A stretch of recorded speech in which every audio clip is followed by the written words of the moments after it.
Now, so we have... Safe. Plenty of movies to discuss before 4 o'clock. Safe, which enables me to do that voice because it stars Jason Statham. Is this a Cockney on Coke now you're doing? No, because he's doing an American. Although he's doing American. At the moment he's not. Well, you know, the thing about Jason Statham is that is the voice that he does, but, you know, with sort of... When he does the American version, he sort of rolls the R's a little bit, but it is still basically... It's like... He's an American. No, I can't do it.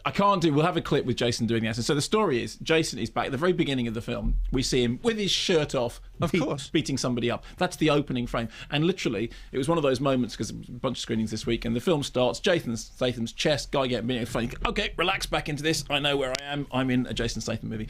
So he's meant to lose the fight. He doesn't lose the fight. Not only does he not lose the fight, he puts the other guy in the hospital. The next thing, the fight fixers are really furious with him. Immediately, they rush off and commit atrocities upon his family. They don't, however, kill him. What they do is they say, you will live a purgatorial existence from now on. We will constantly be watching you, and anyone that you become friends with, we will destroy, because that's how evil and wicked we are.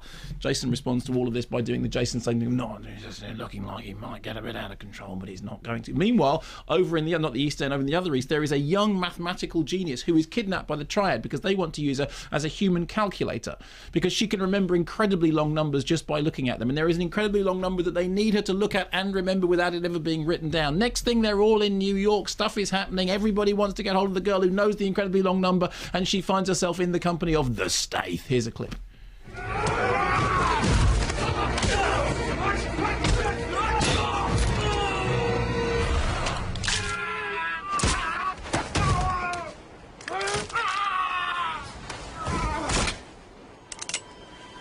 You? The garbage collector? I never collected garbage. I disposed of it. I think that's an 18 certificate clip. Yeah, do you want to hear a clip with talking in it now? Not really. Yeah, no, go on. There's a clip with talking in it. Is there anything interesting to you about these numbers? Maybe a few of them. Why? Because they have a 3 or a 7 before them. All the numbers are random, but 5 of them has a 7 before and 8 of them has a 3 before. That's too many times to be random. It's a code. What else? Nothing. So it's the 3 and the 7 that are interesting because they happen too many times to be random. Because they're not numbers. They're words. Right, left, or left, right. Old school. Combination to a safe. So she's not the girl with the dragon tattoo, she's the girl with the very long number. With the very long number. Deciphering exactly, ability. Yeah. And he's the bloke with the slightly dodgy accent. Although you were saying that apparently in America they don't hear a dodgy accent. Well, this was hearing an interview with our Jason, who was on Front Row. And who is actually very, very good with accents and really precise, and he researches them. Yeah. Amelia Bullmore is exactly the same. But he just has this fantastic gift. But he was saying in America they have a tin ear for accents, and British people are kind of obsessed with getting it absolutely right, and we have nuance to region and to class and all and job and all this kind of thing. But in America, and in fact, Eddie Marsden was saying to us during the news that in America they do generica. If you've got a generic anything's fine. Just roughly Scottish or roughly English or whatever, then that's going to be fine. So there's a lot of stuff in the press notes for this about how, really at the centre it's a story and it's about characters developing and it's about, broadening out the audience, and it's, doing it's not. It's an action adventure movie with Jason Statham doing with a little bit of of that other stuff thrown in, but it is in the end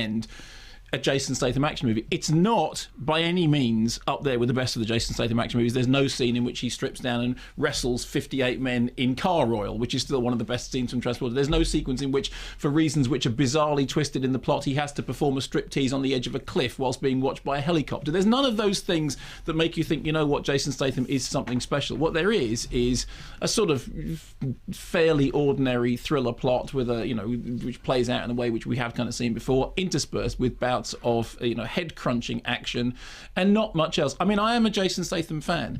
He is one of those guys. He does understand what his audience want. He does understand how to give it, how to give the audience what they want. And he is one of. I mean, I respect him. I do actually respect him for doing what he does best. This is not one of his best. It's not a terrible film. It's perfectly fine. It's in the great pantheon of standout Jason Statham movies. It's not the one that's going to stand out for me. And what I wanted was just a line of dialogue at the beginning when they went, he's in New York, but you know what? He's not from here. He's from London. So he could have just got on with doing the Jason Statham accent rather than having to do the American accent, which never quite settled. But that's why I don't watch a Jason Statham movie for accents. I watch a Jason Statham movie for Jason Statham doing that. Like, there's none of those killer lines as well. All the best Jason Statham movies have those killer lines like that, like "I am not the gay." Well-written, funny zingers. There's none of that in here.